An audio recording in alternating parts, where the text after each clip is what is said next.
जय यीशु। Sacred script source में आपका स्वागत है, जो प्रेरक बाइबल कहानियों और आध्यात्मिक वार्ताओं के लिए आपका दैनिक गंतव्य है। आज हम आस्था और दैवीय हस्तक्षेप की एक उल्लेखनीय कहानी पर प्रकाश डालते हैं। हमारा विषय है, कैद में रहते हुए भी पॉल और सिलास ने परमेश्वर की स्तुति कैसे की, जिससे उन्हें चमत्कारिक ढंग से छुटकारा मिला। यह शक्तिशाली कहानी प्रेरितों के काम की पुस्तक अध्याय 16 वचन 16 से 40 में पाई जाती है। हमारे साथ जुड़ें, क्योंकि हम यह पता लगा रहे हैं कि कैसे उनके अटूट विश्वास और प्रशंसा ने एक चमत्कारी पलायन और जीवन को बदल दिया। इस उत्थानकारी यात्रा के लिए हमारे साथ बने रहें और अधिक दैनिक बाइबल कहानियों और आध्यात्मिक अंतर्दृष्टि के लिए हमारे चैनल को सब्सक्राइब कर लेना न भूलें। इसे चित्रित करें। मैसेडोनिया के एक शहर फिलिप्पी की हलचल भरी सड़कें, अपना सामान बेचने वाले व्यापारियों, खेलते हुए बच्चों और अपने दैनिक जीवन में व्यस्त लोगों के शोर से भरी हुई हैं। फिर भी इस सामान्य पृष्ठभूमि के बीच एक असाधारण घटना सामने आने वाली थी। हमारी कहानी दो उल्लेखनीय व्यक्तियों, पॉल और सिलास पर केंद्रित है। ये कोई साधारण आदमी नहीं थे, वे मिशनरी थे, यीशु मसीह के संदेश के वाहक थे। जहां भी उनकी यात्राएं उन्हें ले जाती थीं, आशा और मोक्ष फैलाते थे। फिलिप्पी में उनके आगमन ने एक नए अध्याय की शुरुआत की, लेकिन उन्हें क्या पता था, यह उन्हें निराशा की गहराई और दिव्य महिमा की ऊंचाइयों तक भी ले जाएगा। पॉल और सिलास ने फिलिप्पी में उन स्थानों की तलाश करके अपना मिशन शुरू किया जहां लोग इकट्ठा होते थे। उन्हें नदी के किनारे महिलाओं का एक समूह प्रार्थना में व्यस्त मिला। उनमें लिडिया भी थी, जो बैंजनी कपड़े का व्यापारी, धनवान और प्रभावशाली स्त्री थी। उसने पॉल की शिक्षाओं को ध्यान से सुना और महसूस किया कि उसका हृदय मसीह के संदेश के लिए खुला है। लिडिया और उसके परिवार ने बपतिस्मा लिया और इस प्रकार फिलिप्पी में विश्वासियों का एक नया समुदाय पैदा हुआ। हालांकि कई महान कहानियों की तरह प्रतिकूलता ने जल्द ही अपना सिर उठा लिया। जैसे ही पॉल और सिलास ने अपनी मिनिस्ट्री जारी रखा, उन्हें एक दासी का सामना करना पड़ा, जिसमें भविष्यवाणी की भावना थी। इस लड़की ने भाग्य विद्या से अपने स्वामियों के लिए बहुत सारा पैसा कमाया। वह दिन ब दिन पौलुस और सिलास के पीछे पीछे चिल्लाती रहती थी, ये मनुष्य परम प्रधान परमेश्वर के सेवक हैं, जो तुम्हें उद्धार का मार्ग बताते हैं। हालांकि उसकी बातें सच थीं, उसके भीतर की आत्मा परमेश्वर की नहीं थी। उसकी हालत से परेशान होकर पॉल ने आत्मा को यीशु मसीह के नाम पर उसे छोड़ने की आज्ञा दी। तुरंत वह आत्मा की पकड़ से मुक्त हो गई, लेकिन दया के इस कार्य की कीमत चुकानी पड़ी। उसके स्वामियों ने जब अपने लाभ की आशा लुप्त होती देखी, तो पौलुस और सिलास को पकड़कर अधिकारियों के सामने घसीट लिया। लोभ और क्रोध से प्रेरित होकर आरोप लगने लगे, ये लोग यहूदी हैं और वे हम रोमियों के लिए गैर कानूनी रीति रिवाजों को स्वीकार करने या पालन करने की वकालत करके हमारे शहर को हंगामे में डाल रहे हैं। भीड़ उनके विरुद्ध हमले में शामिल हो गई और निष्पक्ष सुनवाई के बिना पॉल और सिलास को निर्वस्त्र कर दिया गया, लाठियों से पीटा गया और जेल की भीतरी कोठरी में डाल दिया गया। उनके पैरों को काठ में बांध दिया गया था, जिससे यह सुनिश्चित हो सके कि भागने की कोई संभावना न हो। अब इस अंधेरी, सीलन भरी कोशिका की कल्पना करें। हवा में नमी और निराशा की दुर्गंध है। दीवारें पीड़ा की कराहों और निराश लोगों की चीखों से गूंजती हैं, और वहां इन सब के बीच में पॉल और सिलास हैं। उनके शरीर घायल और खून से लथपथ हैं, उनकी आत्माएं झुकी हुई नहीं हैं। कोई उम्मीद कर सकता है कि उनका दिल गुस्से से भर जाएगा, उनका दिमाग डर से भर जाएगा, लेकिन इसके बाद जो हुआ उसने सभी तर्क और समझ को खारिज कर दिया। जैसे ही आधी रात करीब आई, रात का सबसे अंधेरा समय, जेल एक अप्रत्याशित ध्वनि से गूंजने लगी। यह विलाप या शाप की आवाज नहीं थी, बल्कि प्रार्थना और भजन की आवाज थी। पॉल और सिलास ने अपनी पीड़ा के बावजूद परमेश्वर की स्तुति में अपनी आवाज उठाई। आस्था और विश्वास के उनके गीत दमनकारी अंधेरे को चीरते हुए जेल को स्वर्गीय रोशनी से भर देते थे। अन्य कैदी आश्चर्यचकित होकर ध्यान से सुनते रहे। ये लोग, जिन्होंने इतना कष्ट सहा था, अब भी अपने भीतर परमेश्वर की स्तुति करने की क्षमता कैसे पा सकते हैं? उनका विश्वास किसी का ध्यान नहीं गया। जैसे ही वे गा रहे थे, अचानक एक भूकंप ने जेल की नींव हिला दी। वही दीवारें जिन्होंने उन्हें बंदी बना रखा था कांप उठीं और हिल गईं। दरवाजे खुल गए और जंजीरें दूर जा गिरीं, मानो किसी अदृश्य हाथ ने उन्हें खोल दिया हो। यह दैवीय शक्ति का प्रकटीकरण था।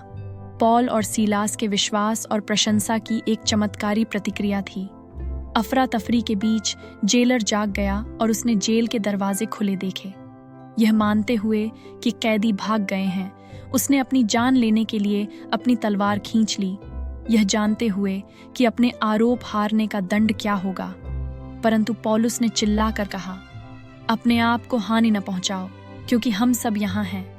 चकित होकर दारोगा ने बत्तियां मंगवाईं, दौड़कर अंदर आया और कांपता हुआ पौलुस और सीलास के सामने गिर पड़ा।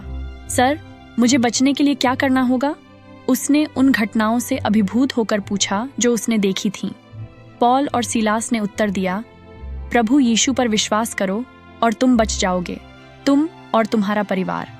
जेलर उन्हें घर ले गया, उनके घाव धोए और उसे और उसके पूरे परिवार को बपतिस्मा दिया गया।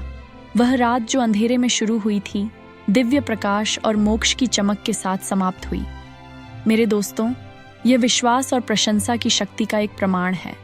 सबसे कठिन परिस्थितियों में भी पॉल और सीलास ने ईश्वर तक अपनी आवाज उठाने का फैसला किया। उनका विश्वास अंधेरी रात में एक प्रकाश स्तंभ था, जिससे एक चमत्कार हुआ जिसने न केवल उनके जीवन को बल्कि उनके आसपास के लोगों के जीवन को बदल दिया। इसलिए जब आप अपने आप को निराशा की जेल या प्रतिकूल परिस्थितियों की जंजीरों में पाते हैं, तो पॉल और सीलास की कहानी याद रखें, प्रशंसा में अपनी आवाज उठाएं और आप भी अपनी जेल की दीवारों को हिलते और जंजीरों को गिरते हुए देख सकते हैं। जैसे ही फिलिप्पी शहर में भोर हुई, रात की चमत्कारी घटनाओं ने कहानी सुनने वाले सभी लोगों पर एक अमिट छाप छोड़ी। जेल अब निराशा के बजाय आश्चर्य की जगह थी। विश्वास की शक्ति और परमेश्वर के चमत्कारी हस्तक्षेप का एक प्रमाण। फिर भी पॉल और सिलास की कहानी जेल से उनकी रिहाई के साथ समाप्त नहीं हुई। यह उन लोगों के दिलों और दिमागों में गूंजता रहा जिन्होंने इसे देखा और सुना। जेलर, जो अब एक परिवर्तित व्यक्ति था, ने अपना घर परिवार इकट्ठा किया। सुबह की रोशनी में उसने रात की घटनाओं को अपने परिवार और दोस्तों के साथ साझा किया। उसकी आवाज विस्मय और कृतज्ञता से कांप रही थी। पॉल और सिलास अभी भी अपनी पिटाई के निशान झेल रहे थे, अब उसके घर में सम्मानित अतिथि के रूप में बैठे थे। वह व्यक्ति जो कभी उनका बंदी था, अब मसीह में उनका भाई था। जेलर के धर्म परिवर्तन और चमत्कारिक ढंग से भागने की खबर फिलिप्पी में तेजी से फैल गई। लोग दबी आवाज में बात कर रहे थे, इस बात से चकित थे कि कैसे ये लोग जो अपने शहर के लिए अजनबी थे ने इतना गहरा बदलाव ला दिया। लीडिया और अन्य विश्वासियों को खुशी हुई। परमेश्वर की शक्ति के अविश्वसनीय प्रदर्शन से उनका विश्वास मजबूत हुआ। लेकिन पॉल और सीलास की यात्रा अभी खत्म नहीं हुई थी। अगली सुबह मजिस्ट्रेटों ने उन्हें रिहा करने के आदेश के साथ अधिकारियों को जेल भेजा। जेलर ने राहत के साथ संदेश दिया। वह पॉल और सिलास को उनके अन्यायपूर्ण कारावास से मुक्त देखने के लिए उत्सुक था। फिर भी पॉल ने न्याय की भावना और अपने मिशन की गरिमा को बनाए रखने की इच्छा के साथ उत्तर दिया, उन्होंने हमें बिना किसी मुकदमे के सार्वजनिक रूप से पीटा, भले ही हम रोमन नागरिक हैं, और हमें जेल में डाल दिया। और अब क्या वे ऐसा करना चाहते हैं, चुपचाप हमसे छुटकारा पाओ? नहीं, उन्हें खुद आने दो और हमें बाहर ले जाओ। अधिकारियों ने इसकी सूचना मजिस्ट्रेटों को दी, जो यह सुनकर घबरा गए कि पॉल और सीलास रोमन नागरिक थे। उनके गैर कानूनी कार्यों के परिणामों से भयभीत होकर मजिस्ट्रेट उन्हें खुश करने के लिए आए और व्यक्तिगत रूप से पॉल और सिलास को जेल से बाहर निकाला। उन्होंने आगे की अशांति से बचने की उम्मीद में उनसे शहर छोड़ने का अनुरोध किया। फिलिप्पी छोड़ने से पहले पॉल और सिलास लीडिया के घर लौट आए। वहां वे विश्वासियों से मिले, प्रोत्साहन के शब्द कहे और उनके विश्वास को मजबूत किया। फिलिप्पी में नया चर्च, हालांकि छोटा था, अब ईश्वर की शक्ति और अनुग्रह में दृढ़ता से निहित था। पॉल और सीलास के परीक्षणों और विजयों ने विश्वास के बीज बोए थे, जो नए विश्वासियों के दिलों में विकसित होंगे। जब पौलुस और सीलास फिलिप्पी से चले गए तो उनके हृदय आशा और दृढ़ संकल्प से भर गए। वे जानते थे कि उनका मिशन अभी पूरा नहीं हुआ है। कई और शहर इंतजार कर रहे थे और अनगिनत आत्माओं को मुक्ति का संदेश सुनने की जरूरत थी। वे नए जोश के साथ चले। उनका विश्वास इस ज्ञान से मजबूत हुआ कि परमेश्वर उनके साथ थे, हर परीक्षण में उनका मार्गदर्शन और सुरक्षा कर रहे थे। अब प्रिय मित्रों और सेक्रेड स्क्रिप्ट सोर्स के दर्शकों, हम इस शक्तिशाली कहानी से क्या सीख सकते हैं? अपने स्वयं के जीवन में हमें अलग अलग प्रकार की जेलों का सामना करना पड़ सकता है। ऐसी स्थितियां जो हमें बांधती हैं, भय जो हमें पंगु बना देते हैं और परीक्षण जो हमारे विश्वास की परीक्षा लेते हैं। फिर भी पॉल और सीलास की कहानी हमें सिखाती है कि अपने सबसे कठिन क्षणों में हम प्रशंसा में अपनी आवाज उठाना चुन सकते हैं। अटूट विश्वास के उन क्षणों में चमत्कार हो सकते हैं, जंजीरें तोड़ी जा सकती हैं और स्वतंत्रता पाई जा सकती है। एक पल के लिए कल्पना कीजिए कि आप छोटी रोजमर्रा की जेलों में खुद को पा सकते हैं। दैनिक काम का तनाव, अनकही चिंताओं का बोझ या व्यक्तिगत रिश्तों का संघर्ष। जिस तरह पॉल और सीलास ने अपने सबसे बुरे समय में भजन गाए, हम भी विश्वास और प्रशंसा की ओर मुड़ सकते हैं। हम इस बात पर भरोसा कर सकते हैं कि जब हमारे आसपास की दुनिया ढहने लगती है, तब भी हमारे भीतर और हमारे लिए एक उच्च शक्ति काम कर रही है। जैसे ही आप अपना दिन गुजारें, इस कहानी को याद रखें। यह आपको विश्वास और साहस के साथ अपनी चुनौतियों का सामना करने के लिए प्रेरित करे। और जब आप खुद को आशा की जरूरत महसूस करें, तो प्रशंसा में अपनी आवाज उठाएं और देखें कि आपके आसपास की दीवारें कैसे कांपने लगती हैं और गिरने लगती हैं। सेक्रेड स्क्रिप्ट सोर्स पर आज हमसे जुड़ने के लिए धन्यवाद। हमें उम्मीद है कि इस कहानी ने आपके दिल को छू लिया होगा और आपकी भावना को प्रेरित किया होगा। यदि आपने इस कहानी का आनंद लिया है और बाइबल से और अधिक कहानियां सुनना चाहते हैं जो उत्थान और प्रेरणा देती हैं, तो कृपया हमारे चैनल को अवश्य सब्सक्राइब कर लें।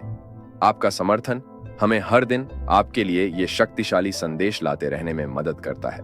धन्य रहें, प्रेरित रहें और याद रखें, विश्वास पहाड़ों को हिला सकता है और प्रशंसा जंजीरों को तोड़ सकती है। अगली बार तक यह सेक्रेड स्क्रिप्ट सोर्स है, मैं समाप्त कर रहा हूं। जीवन की पवित्र स्क्रिप्ट से जुड़े रहें। पिता, पुत्र और पवित्र आत्मा के नाम पर, आमीन।